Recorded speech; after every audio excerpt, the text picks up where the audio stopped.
العزت کے مقدس کلام سے جو سلسلہ ہم نے شروع کیا ہے سبق پڑھنے کا، ترجمہ اور مختصر تشریح و تفسیر، اس میں ہم سورۃ الانعام کی 70 آیتیں پڑھ چکے۔ آج 71ویں آیت سورۃ الانعام کی ہم تلاوت کریں گے اور اس سے آگے اپنا سبق جو ہے وہ پڑھیں گے۔ پچھلا سبق جو ہے اس میں ہم نے پڑھا تھا کہ اللہ تعالیٰ نے رسول کریم علیہ السلام کے ذریعے امت کو خطاب فرمایا اور حضور کے امتیوں کو بتایا کہ جہاں کہیں اللہ کے خلاف بات ہو رہی ہو، اللہ کے رسول کے خلاف بات ہو رہی ہو، اللہ کی نافرمانی اور ناشکری کی باتیں ہو رہی ہوں، وہاں نہیں بیٹھنا۔ اور مشرکین سے اعراض کرنے کی بابت پچھلی آیات میں ہم نے سبق پڑھا، اور ہم نے پچھلی آیات میں یہ سبق پڑھا تھا کہ اللہ تعالیٰ ان مشرکین سے پوچھے گا جنہوں نے شرک کیا ہے۔ اللہ کسی مومن سے نہیں پوچھے گا کہ مومنوں تم بتاؤ فلاں مشرک نے شرک کیوں کیا۔ اللہ ان سے ہی پوچھے گا جنہوں نے شرک کیا ہے، اور ہمیں یہی کہا گیا کہ ہم اپنی اپنی فکر کریں، کسی کی فکر نہ کریں۔ البتہ یہ ضرور کہا گیا کہ اپنی طرف سے تبلیغ کا فریضہ ادا کر دیں، اس کے بعد پھر اپنی فکر کریں۔ تبلیغ آپ پر فرض ہے، وہ آپ کر دیں، اگلا بندہ عمل نہیں کرتا تو پھر اللہ جانے وہ بندہ جانے۔ اور آج کی آیت کا آغاز بھی آیت نمبر 71 کا لفظ قل سے ہی ہے کہ اللہ تعالیٰ نبی پاک صلی اللہ علیہ وآلہ وسلم سے فرما رہا ہے کہ حبیب پیارے ان مشرکین سے کہیے، ان سے ذرا پوچھئے نا۔ اعوذ باللہ من الشیطان الرجیم، بسم اللہ الرحمن الرحیم۔ قل اندعو من دون اللہ ما لا ينفعنا ولا يضرنا ونرد على اعقابنا بعد اذ هدانا الله كالذي استهوته الشياطين في الارض حيران له اصحاب يدعونه الى الهدى ائتنا قل ان هدى الله هو الهدى وامرنا لنسلم لرب العالمين۔ اللہ تعالیٰ ارشاد فرماتا ہے قل، اے محبوب آپ کہیے ان مشرکوں سے، مخاطب وہ مشرک تھے، آپ مشرکوں سے کہیے اندعو، کیا تم پکارتے ہو من دون اللہ، اللہ کے علاوہ ان لوگوں کو پکارتے ہو، ان چیزوں کی پرستش کرتے ہو، ان چیزوں کی عبادت کرتے ہو، ما لا ينفعنا ولا يضرنا، جو نہ ہمیں نفع دے سکتی ہیں نہ نقصان دے سکتی ہیں۔ ان مشرکوں سے یہ کہا جا رہا ہے جو بتوں کی پوجا کرتے تھے، بتوں کی عبادت کرتے تھے، ان کے سامنے وہ گھٹنے ٹیکتے تھے، ان کے سامنے گردن ٹیکتے تھے، اپنا ماتھا جو ہے وہ زمین پہ رکھتے تھے، ان کو سجدہ کرتے تھے، اپنا الہ مانتے تھے۔ اللہ کریم فرماتا ہے حبیب پیارے ان سے پوچھئے نا، ذرا پوچھیں ان سے، قل آپ ان سے کہیے اندعو، کیا تم پکارتے ہو من دون اللہ ما لا ينفعنا ولا يضرنا، اللہ کے علاوہ ان ہستیوں کو بلاتے ہو، اللہ کے علاوہ ان ہستیوں کی عبادت کرتے ہو کہ جو نہ ہمیں نفع دے سکتے ہیں نہ نقصان دے سکتے ہیں۔ وَنُرَدُّ عَلَىٰ أَعْقَابِنَا بَعْدَ إِذْ هَدَانَا اللَّهُ، اور ہم اللہ کی ہدایت دینے کے بعد الٹے پاؤں لوٹا دیے جائیں گے کہ جن کی وہ پوجا کرتے تھے اگر اللہ ان کو ہدایت دے دے تو اللہ فرماتا ہے جب میں تمہیں ہدایت دے دوں گا پھر تم پیچھے بھاگو گے، پھر تم یقین رکھو گے کہ واقعی یہ تو کچھ بھی نہیں کر سکتے، پھر تم واپس دوڑو گے ان سے، پھر تمہیں ان سے نفرت ہو جائے گی، تم ان کی پھر پوجا نہیں کرو گے بتوں کی، ان کو چھوڑ دو گے۔ فرمایا وَنُرَدُّ، اور ہم لوٹ آئیں گے عَلَىٰ أَعْقَابِنَا، اپنے پیروں کے بل، بعد اذ ہدانا اللہ، اللہ کی ہدایت دینے کے بعد ہم پیچھے کو دوڑ آئیں گے۔ اور جو شخص ان کی پوجا کرتا ہے، بتوں کو اپنا الہ مانتا ہے، اس کی پھر مثال دی گئی کالذی استہوته الشیاطین فی الارض حیران لہ۔ فرمایا ہے لوگوں، اب سمجھیے گا مثال کے ساتھ اللہ تعالیٰ کتنی آسان مثال دے کے اللہ سمجھا رہا ہے کہ ایک بندہ ہے وہ شرک کے اندر مبتلا ہے، بتوں کی پوجا کر رہا ہے، اور اس کو اللہ نے اب واپس بلانا ہے، تو مثال کیا دی؟ اللہ فرماتا ہے اس کی مثال یہ ہے کہ جیسے کوئی شخص زمین کے اندر وہ جا رہا تھا اور جنگل میں راستہ بھٹک گیا، حیران اور پریشان ہو گیا، اور اس کے ساتھی جو ہیں وہ اس کو سیدھے راستے کی طرف بلاتے ہیں، اس کے ساتھی اس کو آوازیں دیتے ہیں بھائی تو غلط راستے پر چلا گیا، پیچھے بڑھ۔ واپس آ جاتے. گویا رسول کریم صلی اللہ علیہ وآلہ وسلم اور حضور کے صحابہ یہ وہ لوگ تھے جو بھٹکے ہوئے لوگوں کو، جو بتوں کے پیچھے جا چکے تھے، یہ ان کو آوازیں دینے والے تھے. اصحاب یدعونہ، یہ وہ اصحاب تھے جو انہیں پکارتے تھے کہ بھائی الی الہدی اتنا، آ جاؤ، سیدھا راستہ ادھر ہے، ادھر آؤ، سیدھا راستہ ادھر ہے. یہ ان کو بلانے والے تھے. اللہ کریم فرماتا ہے جب اللہ مشرکین کو ہدایت دے دے گا پھر وہ واپس لوٹ آئیں گے. کیسے لوٹ آئیں گے؟ جیسے کوئی شخص جنگل کے اندر گم ہو گیا ہو، راستہ بھول گیا ہو، اور اس کے ساتھی اس کو پیچھے سے آوازیں دیتے ہیں کہ بھائی تو غلط راستے پر چلا گیا، واپس لوٹا، اور پھر وہ واپس لوٹ آتا ہے. اللہ کریم فرماتا ہے کالذی استہوتہ الشیاطین، اس شخص کی طرح کہ جس کو جنات نے جنگل میں بھٹکا دیا. جنگل کے اندر جنات ہوتے ہیں، بندہ بھٹک جاتا ہے، راستہ بھول جاتا ہے. اور یہاں پہ الشیاطین کا لفظ جو ہے وہ جنات کے لیے بھی استعمال ہوا. جنات جو ہیں یہ بھی شیاطین ہی ہیں. تو یہاں پہ شیاطین کا لفظ جو ہے اس کو جنات کے لیے استعمال کیا گیا. اور فی الارض، اور ارض زمین کے لیے لفظ ہے، لیکن اس کو جنگل کے لیے یہاں استعمال کیا گیا. اور آپ دیکھیے کہ ہم حیران لفظ ہم بھی بولتے ہیں کہ یار میں تو حیران ہی رہ گیا. یہ قرآن کریم کا لفظ ہے حیران لہ، کہ وہ بندہ جنگل کے اندر جب بھٹکتا ہے تو حیران اور پریشان ہو جاتا ہے، راستہ نہیں اس کو سجائی دیتا کہ اب میں نے کدھر جانا ہے. تو حیران لفظ جو ہے یہ عربی کا لفظ ہے، قرآن پاک کا لفظ ہے، لیکن ہم اس کو پنجابی میں بولتے ہیں، اردو میں بولتے ہیں. اسی لیے متکلمین کہتے ہیں کہ جو عربی ہے یہ ام اللسان ہے، ساری زبانوں کی ماں عربی زبان ہے، ساری زبانیں اسی سے نکلی. دوبارہ اللہ تعالیٰ فرماتا ہے کہ وہ بندہ جو ہے جب جنگل میں بھٹک جاتا ہے تو اس کے ساتھی اس کو سیدھے راستے کی طرف بلاتے ہیں.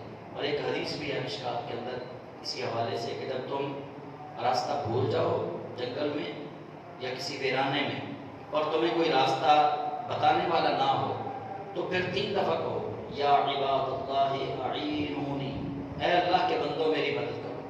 یا عباد اللہ اعینونی، اے اللہ کے بندوں میری مدد کرو. یا عباد اللہ اعینونی، اے اللہ کے بندوں میری مدد کرو.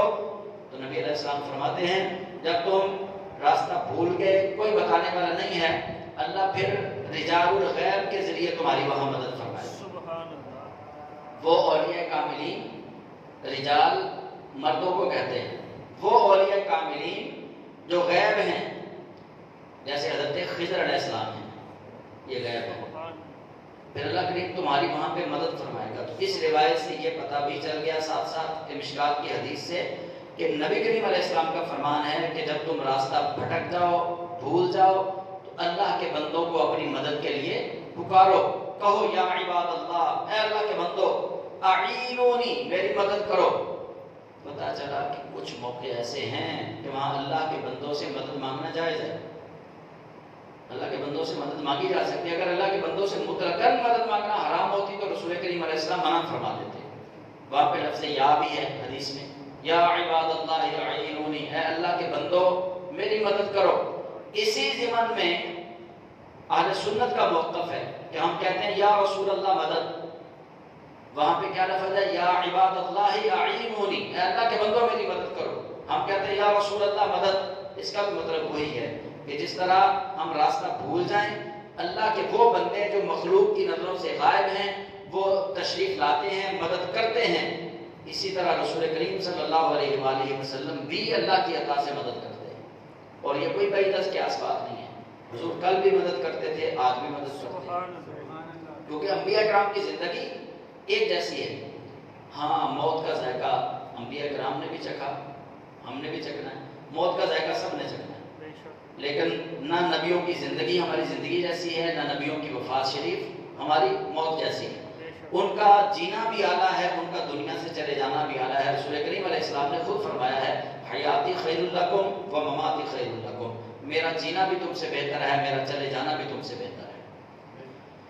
تو بہرحال اللہ کریم نے یہ مثال دے کر فرمایا کہ جب تم کسی کو ہدایت کے راستے پر بلاتے ہو، جس طرح کوئی جنگل میں بھٹک جائے، فرمایا اسی طرح جب مشرکوں کو بلایا جائے گا سیدھے راستے کی طرف تو ان کی مثال ایسی ہے جیسے جب اللہ ان کو ہدایت دے گا تو وہ ہدایت پر آ جائیں گے، جب وہ واپس پلٹیں گے تو پھر اللہ کریم کا کرم ان پر ہو چکا ہوگا۔ تو اللہ کریم فرماتا ہے قُلْ إِنَّ هُدَى اللَّهِ هُوَ الْهُدَى، بے شک اصل ہدایت اللہ ہی کی دی ہوئی ہدایت ہی ہے، جو اصل سیدھا راستہ ہے۔ قُلْ إِنَّ هُدَى اللَّهِ هُوَ الْهُدَى، بے شک آپ ان کو کہیے کہ اللہ کا بتایا ہوا راستہ ہی سیدھا راستہ ہے، یعنی آپ ان کافروں کو بتا دیجئے، مشرکین کو، وَأُمِرْنَا، اور ہمیں حکم دیا گیا ہے، لِنُسْلِمَ، کہ ہم سر خم تسلیم کر لیں، ہم اپنا سر جو ہے اس کو خم رکھیں، ہم سر جھکا دیں، لِنُسْلِمَ، ہم سر جھکانے والے بنے، لِرَبِّ العالمین، عالمین کے رب کے لیے اپنا سر جو ہے اس کو خم کر دیں، ہمیں تو یہی حکم دیا گیا ہے۔ تو گویا یہاں پہ جو بات سیدھی اور صاف جو ہمیں سبق کے طور پر اللہ کریم نے دی ہے وہ یہ ہے کہ اللہ کریم فرماتا ہے کہ جب تم میں سے کوئی راہ راست سے بھٹک جائے، برے راستے پر چلے، یا کوئی غیر اللہ کی پرستش شروع کر دے، یا کسی کو اس طرح پکارنا شروع کر دے جس طرح اللہ کو پکارا جاتا ہے، یا وہ کسی سے نفع اور نقصان کا یوں کسی کے لیے عقیدہ رکھے کہ جس طرح اللہ سے نفع اور نقصان کا عقیدہ رکھتا ہے، تو پھر اس کو واپس بلانا یہ اللہ کے حکم کے مطابق رسول کریم علیہ السلام کی سنت ہے کہ اس کو واپس بلایا جائے، اس کو بتایا جائے، یعنی اس کو تبلیغ کی جائے کہ جو دنیاوی طور پہ آپ دیکھیے، آپ مجھے نفع دیتے ہیں، میں آپ کو نفع دیتا ہوں، ہم کسی کو اچھی بات سے بھی نفع دے دیتے ہیں، جس طرح نبی کریم صلی اللہ علیہ وآلہ وسلم نے فرمایا خیر الناس من ينفع الناس، لوگوں میں سے بہترین وہ ہے جو لوگوں کو نفع دے، لوگوں میں سے بہترین کون ہے جو لوگوں کو نفع دے۔ اب اگر ہم وہ خارجیوں والی منطق پہ چلے جس طرح خارجی لوگ کہتے ہیں کہ اللہ کے سوا نفع دے کوئی نہیں سکتا، یہ حقیقت ہے کہ نفع کا مالک اللہ ہی ہے، لیکن اللہ کی عطا سے اللہ کے بندے نفع دے سکتے ہیں، تبھی تو رسول کریم علیہ السلام نے فرمایا خیر الناس من ينفع الناس، کہ لوگوں میں سے بہترین وہ ہے جو لوگوں کو زیادہ نفع دے۔ تو پتہ چلا کہ بندے بھی نفع دیتے ہیں، اللہ بھی نفع دیتا ہے، لیکن بندے جو نفع دیتے ہیں وہ اللہ کے محتاج بن کے نفع دیتے ہیں۔ اللہ جو نفع دیتا ہے وہ مالک الملک ہونے کی حیثیت سے نفع دیتا ہے۔ بندے، اگر میں آپ کو نفع دے رہا ہوں یا آپ مجھے نفع دے رہے ہیں تو یقیناً مجھے بھی یہ طاقت اللہ نے عطا کی ہے، آپ کو بھی یہ طاقت اللہ نے عطا کی ہے، ہم اللہ کی عطا سے ایک دوسرے کو نفع دیتے ہیں، لیکن اللہ کسی کی عطا سے نفع نہیں دیتا، اللہ اپنی مرضی سے نفع عطا فرماتا ہے، اللہ بذات خود نفع دیتا ہے، ہم نفع لینے میں اور نفع دینے میں اللہ کے محتاج ہیں، اللہ کسی کا محتاج نہیں ہے، تو یہ فرق ہے۔ اسی طرح رسول جب کسی کو نفع دیتے ہیں وہ بذات خود نہیں دے رہے ہوتے، وہ اللہ کی عطا سے دے رہے ہیں، اور یہ اللہ جب کسی کو نفع دیتے ہیں بذات خود نہیں دیتے، جیسے ہم حضرت علی کو مشکل کشا کہتے ہیں، اس کا یہ مطلب کبھی بھی اہل سنت نے یہ نہیں نکالا کہ حضرت علی ہر امر کے لیے مشکل کشا ہے، ہم یہ نہیں کہتے کہ حضرت علی ہر امر کے لیے مشکل، ہم کہتے ہیں جس کام کی مشکل کشائی اللہ نے مولا علی کو دی ہے آپ اس کام کے مشکل کشا ہیں، جو ڈیوٹی اللہ نے ان کی لگا دی آپ اس کام کے لیے مشکل کشا ہیں۔ اسی طرح غوث اعظم کے بارے میں ہمارا یہ نظریہ ہے کہ حضرت شیخ عبد القادر جیلانی کو فریاد سنتے ہیں اللہ کے بندوں کی، لیکن جس کوئی اللہ نے ڈیوٹی لگائی ہے وہ اس کی سنتے ہیں، اس کی فریاد پوری کرتے ہیں، اس کی مدد کرتے ہیں۔ ہمارا یہ ہرگز کسی ولی کے لیے بھی عقیدہ نہیں ہے کہ وہ اللہ جیسی مدد کرتے ہیں۔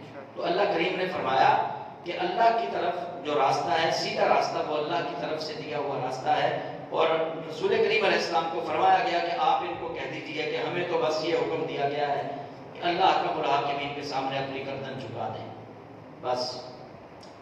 اور دوسرا کیا حکم دیا گیا؟ وَأَنْ أَقِيمُوا الصَّلَاةَ، اور یہ کہ تم نماز قائم کرو، وَاتَّقُوهُ، اور اس سے ڈرو۔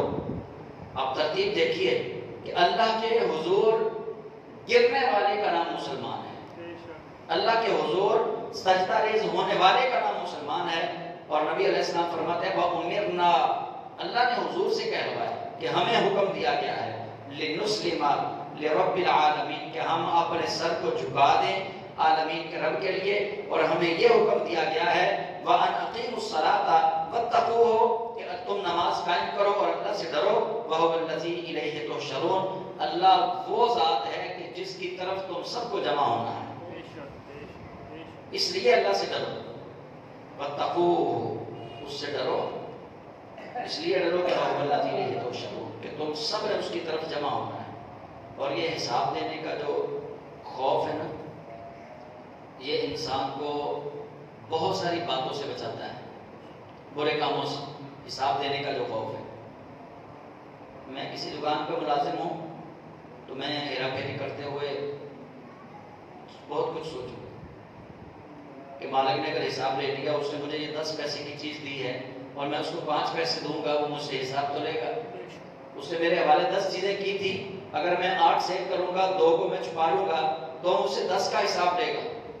اسی طرح اللہ نے بار بار قرآن کریم میں جب اپنی ذات کا تذکرہ کیا، لوگوں کو ڈرایا، تو اللہ کریم نے اینڈ پہ یہ کہا کہ تمہیں اللہ کی طرف لوٹ کر آنا ہے، تمہیں اسی کے پاس جمع ہونا ہے، تمہیں اس کو حساب دینا ہے، اس کے سامنے تم سب نے حاضر ہونا ہے۔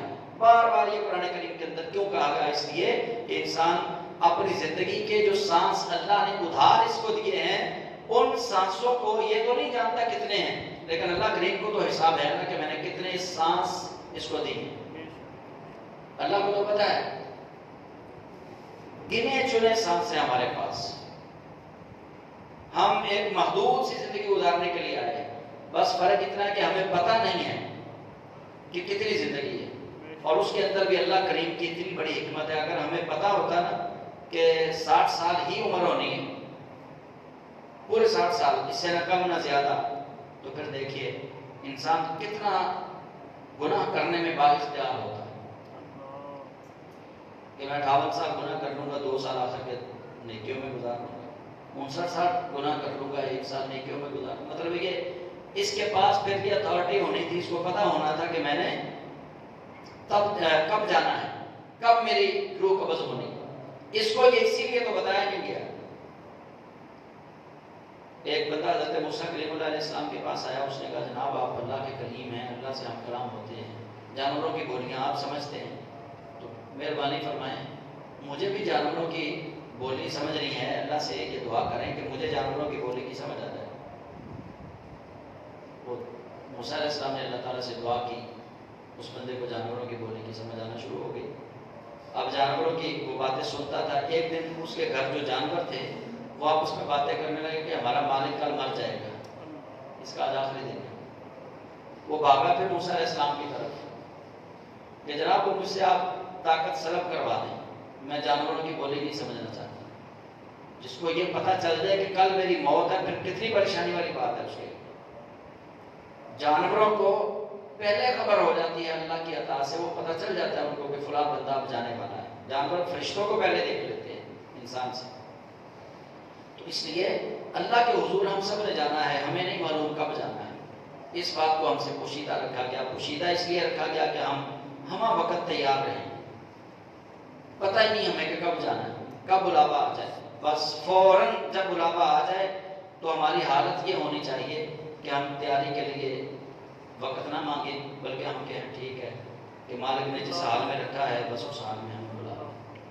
تو شعبان المعظم میں رسول کریم علیہ السلام بھی یوں ہی کرتے تھے نا۔ ام المؤمنین سیدہ شصدیقہ نے پوچھا تھا کہ یا رسول اللہ بڑے روزے رکھتے ہیں آپ شعبان میں، صدقات و خیرات کی بہتات کرتے ہیں، تو نبی علیہ السلام نے فرمایا پتہ کوئی نہیں۔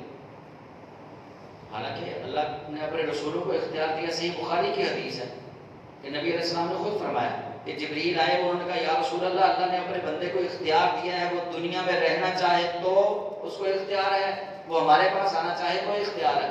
انبیاء کرام کو اللہ نے اختیار دیا ہے، لیکن رسول کریم علیہ السلام فرماتے ہیں عائشہ میں چاہتا ہوں کہ جب میرا نامہ اعمال فرشتے لے کر رب کی بارگاہ میں جائیں نا، تو فرشتے جا کر بس یہی کہیں کہ یا اللہ تیرا بندہ نماز پڑھ رہا، تیرا بندہ تیرے ذکر کے اندر مشغول تھا۔ تو یہ تیاری ہے، ہمیں اس تیاری کی طرف توجہ دینی ہے کہ ہم نے اللہ کی طرف لوٹ کر جانا ہے۔ اب پھر دیکھیے اس اللہ سے ڈرے کہ جس اللہ کی طرف تم سب جمع کیے جاؤ گے۔ یہ کہنے کے بعد اللہ کریم فرماتا ہے وَهُوَ الَّذِي خَلَقَ السَّمَاوَاتِ وَالْأَرْضَ بِالْحَقِّ، وہ اللہ پتہ ہے کون ہے؟ اب اللہ کی ذات کا تعارف ہو رہا ہے۔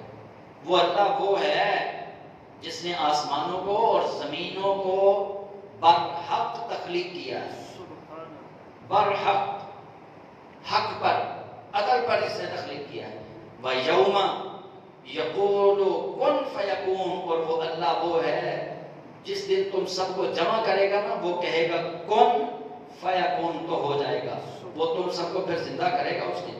قولہ الحق، اس کا یہ فرمانا، کن، اس کا یہ فرمانا حق ہے۔ وَلَهُ الْمُلْک، اسی کے لیے بادشاہت ہوگی اس دن، اس کے علاوہ کوئی مالک نہیں ہوگا قیامت کے دن۔ لِمَنِ الْمُلْكُ الْيَوْمِ، کون ہے اس دن کا مالک؟ اللہ واحد، بس اس دن کا مالک وہ ہوگا۔ وَلَهُ الْمُلْكُ، اسی کے لیے حکومت ہوگی۔ کس دن؟ یوم ينفخ فی الصور، جس دن سور میں پھونکا جائے گا، جس دن سور پھونکا جائے گا، نہیں، سور میں پھونکا جائے گا۔ عالم الغیب والشہادہ، وہ غیبوں کا جاننے والا ہے اور ظاہر کا جاننے والا ہے، اس سے غیب اور حاضر دونوں اس کے سامنے ہیں۔ وَهُوَ الْحَكِيمُ الْخَبِيرُ، وہی سب سے زیادہ باخبر ہے، وہی سب سے زیادہ حکمت والا ہے۔ سور میں پھونکا جائے گا۔ صحابہ نے پوچھا تھا یا رسول اللہ صلی اللہ علیہ وسلم، سواد کے ساتھ ہے، یہ سین کے ساتھ سور نہیں ہے، جس کو خنزیر کہتے ہیں وہ نہیں، یہ سواد کے ساتھ ہے، جس طرح ہم سورت لفظ لکھتے ہیں نا اس طرح ہے، یہ سواد کے ساتھ، سواد، واو اور رے، سور۔ صحابہ نے پوچھا یا رسول اللہ سور کیا ہے؟ تو نبی علیہ السلام نے فرمایا وہ سینگ ہے، وہ سینگ ہے، اور اس کے اللہ کے محبوب کریم علیہ السلام نے چوڑائی اس کی بتائی، فرمایا جتنے آسمانوں کی چوڑائی ہے اتنے چوڑا ہوگا، اس کے اندر پھونک ماریں گے حضرت اسرافیل، اس سینگ میں پھونک ماریں گے جناب سیدنا اسرافیل علیہ السلام، تو اس کی آواز اتنی کڑک ہوگی کہ پہلے دنیا بے ہوش ہوگی، پھر ان کو ہوش آئے گا، پھر دوبارہ سور پھونکا جائے گا، سارے مر جائیں گے، کوئی نہیں بچے گا۔ تو یوم ینفخ فی الصور، اللہ کے سوا اس دن کا مالک کوئی نہیں ہوگا، جس دن سور میں پھونکا جائے گا، اور وہی غیب اور ظاہر کا جاننے والا ہے، اور وہی سب سے زیادہ باخبر ہے اور سب سے زیادہ حکمت والا ہے۔ تو رب ذوالجلال نے یہاں پہ جو ارشاد فرمایا، تو نبی پاک صلی اللہ علیہ وسلم نے اس کی پھر تشریح کی، آگے سور پھونکا جائے گا، تو صحابہ نے، حضرت ابو ہریرہ رضی اللہ تعالیٰ عنہ آپ روایت بیان کرتے ہیں کہ رسول کریم علیہ السلام نے فرمایا سور دو بار پھونکنے کے درمیان 40 کا وقفہ ہوگا،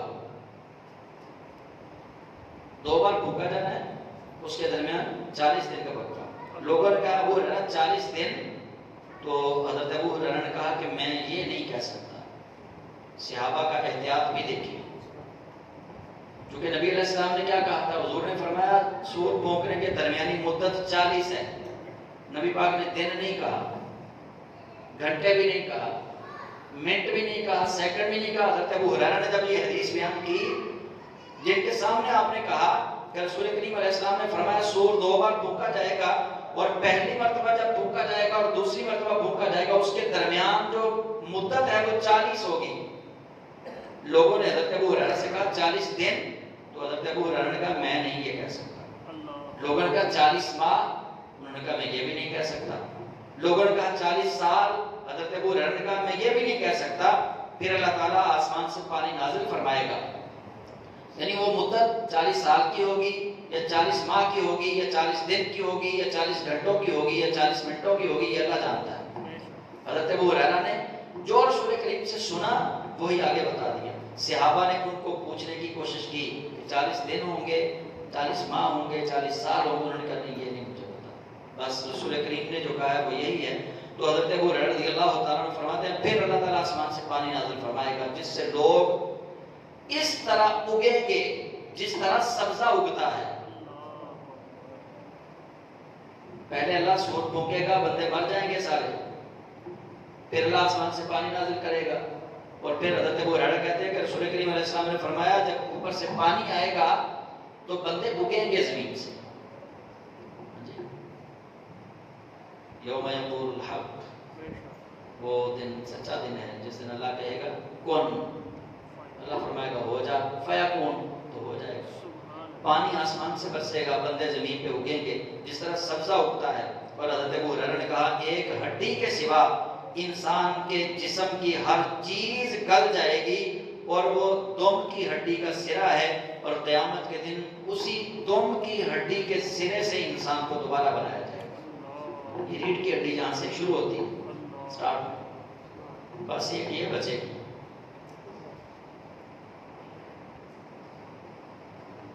اور سنن الکبریٰ، النسائی اور صحیحین کے علاوہ دوسری کتابوں کے اندر بھی یہ روایت آئی ہے۔ کسی روایت میں مدت 40 سال ہے، کسی میں 40 ماہ ہے، کسی میں 40 دن ہے۔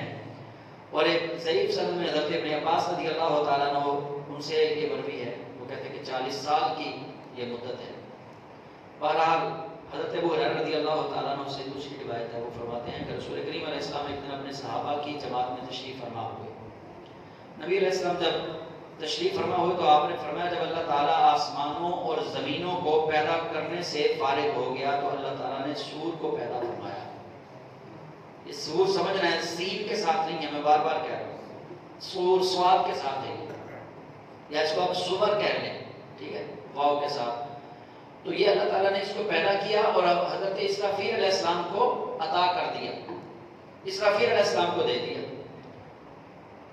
انہوں نے اس سور کو اپنے منہ میں رکھا ہوا ہے اور وہ نظر اٹھا کر عرش کی طرف دیکھ رہے ہیں، اس انتظار میں ہیں کہ کب مالک حکم کرتا ہے تو کب میں اس کے اندر حکم مانوں۔ فرشتوں کی ذمہ داریاں ہیں، کتنی بڑی ذمہ داری ہے۔ کب سے اللہ نے سور بنایا، اور وہ نبی علیہ السلام نے کہا کہ وہ سینگ ہے، آسمانوں جتنی اس کی چوڑائی ہے، اس سینگ کو اپنے منہ میں لے کے حضرت اسرافیل علیہ السلام تب سے منتظر ہیں جب سے اللہ نے ان کو بنایا ہے۔ اللہ نے بنایا ہی ان کو اس لیے، میں ڈیوٹی بتا رہا ہوں آپ کو اسرافیل علیہ السلام کی، تب سے وہ منہ میں لے کر اللہ کے عرش کی طرف منتظر ہیں، کھڑے ہیں، کب آرڈر ہوتا ہے، کب میں اس کے اندر پھونک ماروں، اب تک ہیں، قیامت تک رہیں گے۔ لیکن اس کے باوجود فرشتوں سے افضل انسان ہے۔ انسان توجہ تو کرے، کتنی محنت شاقہ ہے فرشتے جو کر رہے ہیں۔ کچھ فرشتے ایسے زمین و آسمان کے درمیان لٹکے ہوئے اللہ کی تسبیح و تحلیل میں مصروف ہیں، کچھ اللہ کے عرش کے نیچے ہیں، حاملین عرش ان کو کہتے ہیں۔ اللہ ان کا محتاج نہیں ہے، لیکن ان کی ڈیوٹی ہے، پروٹوکول ہے اللہ کا، وہ عرش کو اٹھائے ہوئے ہیں، قیامت تک ایسے رہیں گے وہ۔ لیکن انسان ان سے افضل، انسان مسجود ملائک ہے۔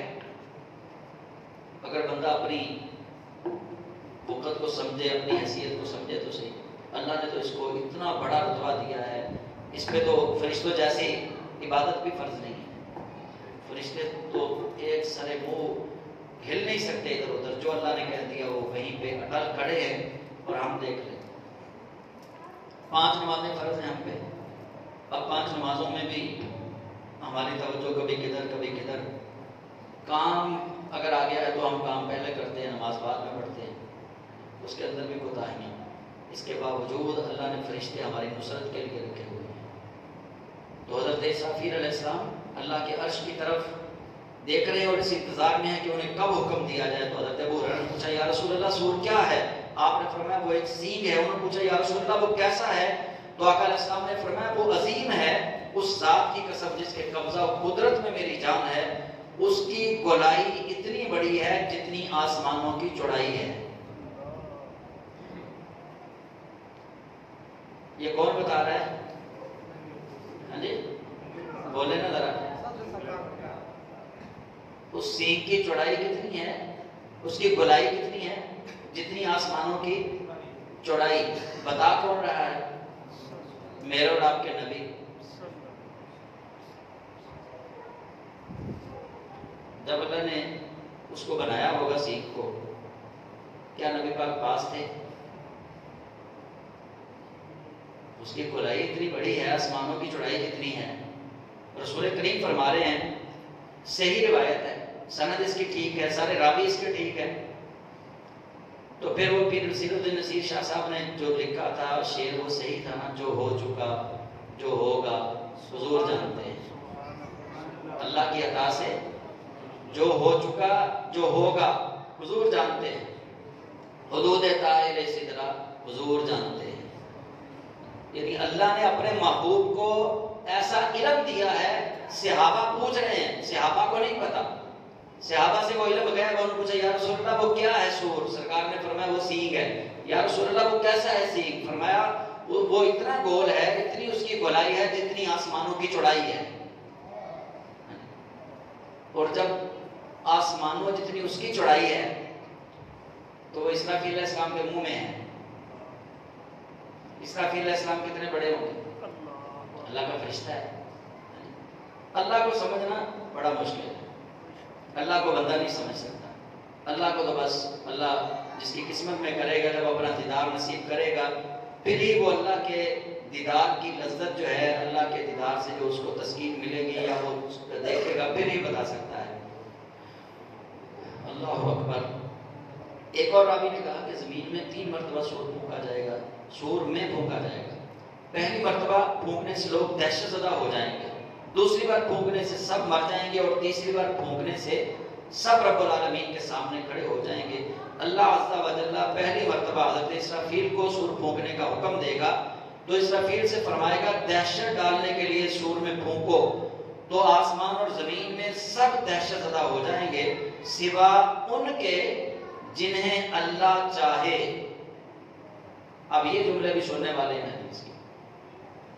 جب سور میں پھونکا جائے گا اس کی آواز اتنی کڑک ہوگی، اتنی شدید آواز ہوگی کہ سب دہشت زدہ ہو جائیں گے سوا ان کے جنہیں اللہ چاہے گا. اب یہ تخصیص دیکھتے جائیے. اس کو ہم کیا کہتے ہیں اپنے لفظوں میں دنیا دار لوگ؟ اگر کوئی بندہ چند لوگوں کو سائڈ پہ کر لینا اور کہ جی باقیوں کو 5-5 دینے ہیں، ان کو میں نے 20-20 دینے ہیں، تو ہم کیا کہتے ہیں؟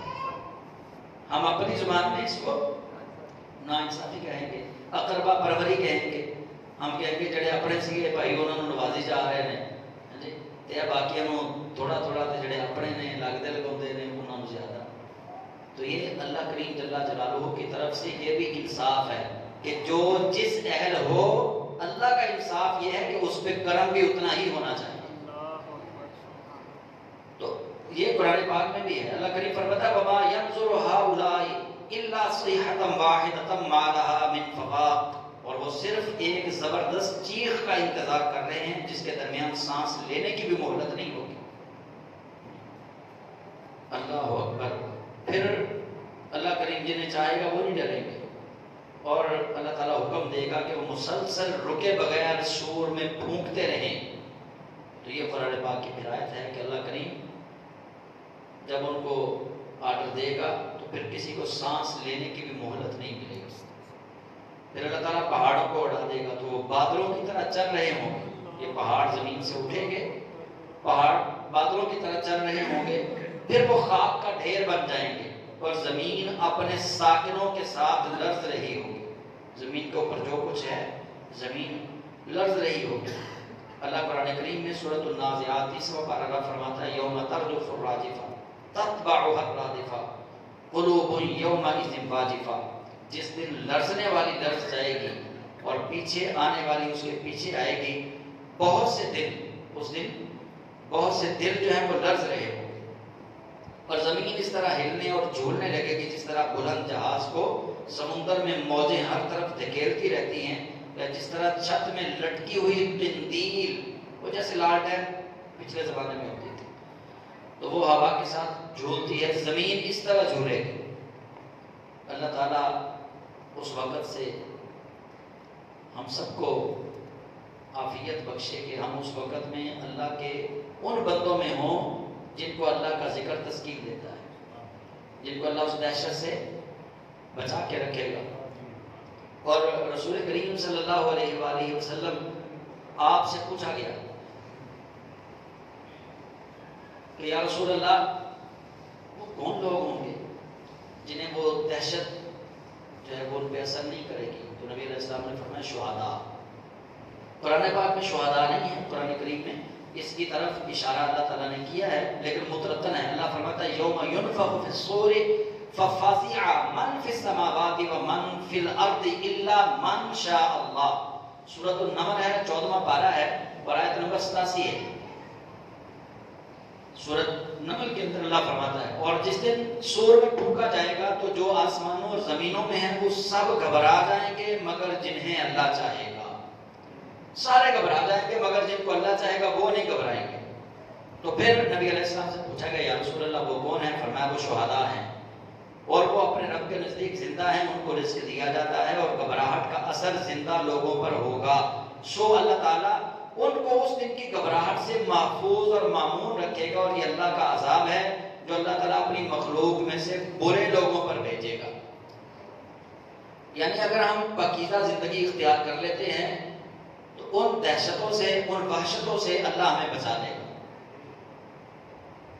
اب جس دور کے اندر ہم گزر رہے ہیں اس دور میں اب کھرے کھوٹے کی تمیز کرنا بڑا مشکل ہے، اچھے اور برے کی تمیز کرنا بڑا مشکل ہے. اور تو اور آپ دیکھیے کہ ہم کتنے اس اذیت کے اندر مبتلا ہو چکے ہیں کہ اب ہمیں ایسے ایسے اسکالرس کا سامنا کرنا پڑ رہا ہے کہ ٹی وی پہ آپ دیکھیے 5 طرح کے علماء بیٹھے ہوئے ہیں، ہر ایک کی رائے الگ ہے، سننے والا بندہ پریشان ہے ان میں سے سچا کون ہے. یہ بھی ایک تشکیک پیدا کر کے ہمیں اسلام سے دور کیا جا رہا ہے. اب 5 بندے ہیں، 5 بندے قرآن کی آیت بھی پڑھ رہے ہیں، 5 بندے حدیث پاک بھی پڑھ رہے ہیں. ہاں جی، تو وہ بات الگ الگ کر رہے ہیں، سمجھا الگ الگ رہے ہیں. سننے والا بندہ پریشان بیٹھا ہوا ہے کیا میں کروں، یہ بھی مولوی صاحب ہیں، وہ بھی مولوی صاحب ہیں، وہ بھی مولوی صاحب ہیں، وہ بھی عالم ہے، وہ بھی عالم ہے، کدھر چلا جاؤں. تو یہ بہت نازک حالات سے ہم گزر رہے ہیں. دوبارہ اللہ تعالیٰ ہمیں اپنی اب بھی پناہ میں رکھے اور اس وقت بھی اللہ ہم سب کو اپنی پناہ میں رکھے جب اللہ تعالیٰ سور میں حضرت اسرافیل علیہ السلام کو پھونکنے کے لیے کہے گا. مگر وہ دن بڑا ہی عظیم دن ہے، وہاں پہ اللہ تعالیٰ پھر ہم سب سے حساب لے گا اور وہاں تو ان سے بھی حساب لینا ہے. اللہ تعالیٰ نے جو مکلف نہیں ہیں، یعنی جن کو مکلف نہیں بنایا گیا، جیسے جانور ہیں. رسول کریم علیہ السلام نے فرمایا سینگ والی بکری اگر بغیر سینگ والی بکری کے اپنا سینگ مارے گی تو اللہ قیامت والے دن اس سینگ والی بکری سے بھی حساب لے گا. حالانکہ جانور مکلف نہیں ہے شریعت کے، ان پہ شریعت کی پابندی کوئی نہیں. جب جانوروں نے وہاں حساب دینا ہے تو میں اور آپ کہاں بچے گے؟ حساب تو دینا پڑے گا اللہ کی بارگاہ میں. ہر نبی سے اللہ تعالیٰ نے پوچھنا ہے، ہر ایک کو اس کے عہدے کے مطابق اللہ نے سوال کرنا ہے. نبیوں سے ان کی نبوتوں کے متعلق اللہ تعالیٰ پوچھے گا کہ تمہیں جو نبوتیں عطا کی گئی اپنا اپنا حق ادا کیا، پیغام پہنچایا. انبیاء کرام کہیں گے پہنچایا، لیکن آزمائش دیکھیے انبیاء کرام سب کہیں گے یا اللہ ہم نے پیغام پہنچا دیا، لیکن ان سب کی امتیں انکار کر دیں گی. جھوٹ وہاں بھی وہ بولیں گے، یہ یہودی اور عیسائی وہاں قیامت کے دن اللہ کے سامنے سب کو پتا ہے. وہاں تو کوئی چیز نہیں نہ ہوگی ایسی کہ وہ چھپا لیں، پتا بھی ہے کہ رب کے سامنے، پھر بھی وہاں مکر جائیں گے. اتنی مکار قوم ہے. جیسے یہ ٹرمپ کا چہرہ ساری دنیا نے دیکھ نہیں لیا، کتنا مکار، دغاباز، دھوکے باز انسان ہے. اللہ کے قرآن کی آیتیں کتنی سچی ہیں، روز روشن کی طرح واضح ہیں. یہ بار بار وعدہ کرتے ہیں مکر جاتے ہیں، بار بار وعدہ کرتے ہیں مکر جاتے ہیں. اللہ تعالیٰ نے انہی کرتوتوں کے سبب اللہ نے مومنوں کو منع کیا ہے کہ مومن ان نہ یہودیوں سے کبھی دوستی کریں نہ ان نصرانیوں سے کبھی دوستی کریں. کیوں کہ جب یہ اللہ اس کے رسول کے وفادار نہیں بنے تو مومنوں کے کیسے وفادار بنے؟ بن ہی نہیں سکتے. جو مرضی ہو جائے، جتنا مرضی یہ لالچ دے سکتے ہیں آپ کو، لالچ کے ذریعے آپ کو جناب یہ اپنے قریب کر سکتے ہیں، لیکن مومن کا خیر خواہ کبھی کافر نہیں ہو سکتا. الکفر ملت واحدہ، کفر واحد ملت ہے، وہ سارے ایک ہیں. جب وقت آئے گا آپ دیکھ لیے وہ اسرائیل کا نام بھی نہیں لینے دیتا کسی کو. جو کوئی اسرائیل کی طرف بات کرتا ہے وہ فوراً اس کے آگے ہے، ان سے وہ مسلمانوں کے بچے بچیوں کی نسل کشی کروا رہے ہیں. تو قیامت والے دن اللہ کے حضور ہم سب نے جانا ہے اور یہ وہاں پہ مکر جائیں گے سارے. کوئی عیسیٰ علیہ السلام کا انکار کر دے گا نہیں یا اللہ یہ جھوٹ بول رہے ہیں، انہوں نے ہمیں تبلیغ کی ہی نہیں۔ کوئی موسیٰ علیہ السلام کا انکار کرے گا اور کہے گا کہ یا اللہ انہوں نے تبلیغ کی ہی نہیں، پھر کیا ہوگا اس کے بعد؟ اللہ تعالیٰ نبی کریم علیہ السلام سے پوچھے گا، اور نبی کریم علیہ السلام سے اللہ تعالیٰ کب پوچھے گا؟ اللہ حضور سے پہلے ہمیں پوچھے گا۔ اللہ فرماتا تمہیں امت وسط بنایا لتکونوا شہداء علی الناس، تم امت وسط ہو اس لیے کہ تم لوگوں پر گواہی دو گے قیامت کے دن۔ ہم کیا گواہی دیں گے؟ اللہ تعالیٰ ہم سے پوچھے گا کیا محمد صلی اللہ علیہ وسلم کی امت تم بتاؤ کہ ان نبیوں نے تبلیغ کی تھی؟ ہم سارے کہیں گے یا اللہ بالکل، جناب عیسیٰ علیہ السلام نے بھی تبلیغ کی، موسیٰ علیہ السلام نے تبلیغ کی، حضرت لوط نے تبلیغ کی، حضرت ہود نے تبلیغ کی، جناب ابراہیم نے تبلیغ کی، ہم سارے نبیوں کی گواہی دے دیں گے۔ اللہ کو پتا تو ہے، لیکن اللہ پھر بھی ہم سے پوچھے گا ازراہ لطف، اللہ پوچھے گا کہ تمہیں کیسے پتا چلا کہ انہوں نے تبلیغ کی؟ اللہ پھر پہلے ہم سے پوچھ لے گا، ہم گواہی دے دیں گے یا اللہ تیرے نبی سچے ہیں، انہوں نے تبلیغ کی۔ پھر اللہ ہم سے پوچھے گا کہ تمہیں کیسے پتا چلا میرے محبوب کی امت، تم تو بتاؤ نا، تم جو ان کی گواہی دے رہے ہو کہ نبیوں نے تبلیغ کی ہے، تو ہم کہیں گے یا اللہ ہمیں تیرے محبوب ہمارے پیارے آقا و مولا حضرت محمد مصطفیٰ نے بتایا تھا کہ انہوں نے تبلیغ کی ہے۔ پھر اللہ کریم نبی علیہ السلام سے گواہی لے گا۔ حضور سید عالم صلی اللہ علیہ وسلم کو قرآن کریم میں اسی لیے شہید کہا گیا کہ نبی علیہ السلام سب پر گواہی دیں گے۔ تو اللہ کے محبوب کریم علیہ السلام پھر گواہی دیں گے قیامت کے دن کہ یا اللہ تیرے نبیوں نے سچ کہا، ایک ایک نبی نے اپنی نبوت کے فریضے کو ویسے ہی ادا کیا جیسے تو نے ان کو حکم دیا تھا۔ پھر رب ذوالجلال ان کافروں کو خود جواب دے گا۔ یعنی قیامت کے دن آپ یہ دیکھ لیں اتنی ہٹ دھرم قوم ہے یہ یہودی اور عیسائی، قیامت کے دن اللہ کے سامنے مکر جائیں گے کہ نہیں اللہ تیرے نبیوں نے ہمیں تبلیغ ہی کوئی نہیں کی، انہوں نے تیری توحید ہمیں پہنچائی ہی نہیں۔ تو اس لیے قرآن کریم کی آیات ہمیں جھنجھوڑ کے کہہ رہی ہیں کہ یہود و نصارہ سے دوستی نہ لگاؤ، ان پہ توکل نہ رکھو، ان پہ یقین نہ رکھو، یہ بالآخر مومنوں کو دھوکہ دے دیں گے۔ اور تب تک قرآن پاک کا یہ فرمان ہے، قرآن پاک میں اللہ تعالیٰ کا، تب تک کافر مومنوں سے راضی نہیں ہوں گے جب تک مومن کافروں کا عقیدہ اختیار نہیں کر لیں گے، تب جا کے راضی ہونا ہے انہوں نے۔ نعوذ باللہ من ذالک، اللہ تعالیٰ ہمیں اس برے وقت سے بچائے کہ ہم اپنا ایمان بیچ دیں۔ اللہ تعالیٰ مسلمانوں کی حفاظت فرمائے اور ہم سب کو اللہ تعالیٰ قرآن کریم کو پڑھنے کی، سمجھنے کی اور سمجھ کر اس پر عمل کرنے کی توفیق عطا فرمائے۔ آمین۔ وآخر دعوانا الحمدللہ۔